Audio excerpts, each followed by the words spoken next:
बच्चों, आज मैं आपको जुमला पढ़ना सिखाऊंगी। जब हम अल्फाज को किसी तरतीब से पढ़ते हैं तो उसे जुमला पढ़ना कहते हैं।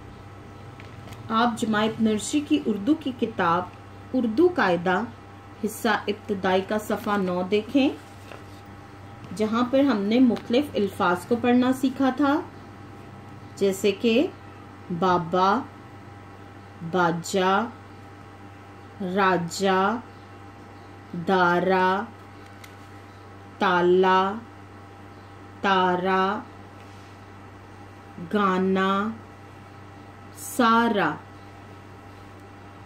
इन मुख्तलिफ अल्फाज को जब हम किसी तरतीब से पढ़ेंगे तो उसे जुमला पढ़ना कहेंगे।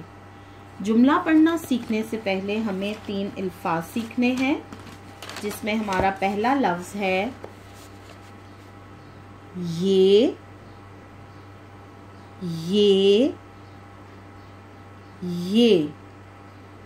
इस लफ्ज़ का इस्तेमाल हम उस वक्त करते हैं जब हमें अपने किसी करीब की चीज़ के बारे में बताना होता है। मसलन, ये एक पेंसिल है, ये मेज़ है, ये एक किताब है। उस वक्त हम इस लफ्ज़ ये का इस्तेमाल करते हैं। हमारा दूसरा लफ्ज़ है वो, वो, वो। इस लफ्ज़ का इस्तेमाल हम दूर की चीज़ों के बारे में बताने के लिए करते हैं, जैसे वो तारा है, वो बाजा है, वो दरख्त है। हमारा आखिरी लफ्ज़ है है, है।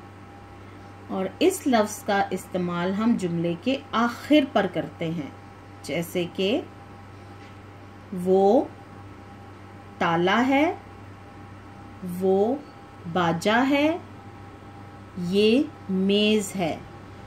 और ये लफ्ज़ है है, है। हमारा पहला लफ्ज़ है ये, दूसरा लफ्ज़ है वो, तीसरा लफ्ज़ है। अब आप जुमला पढ़ना सीखने से पहले इन तीनों लफ्ज़ों को पढ़ना सीखें और इसकी मश्क करें।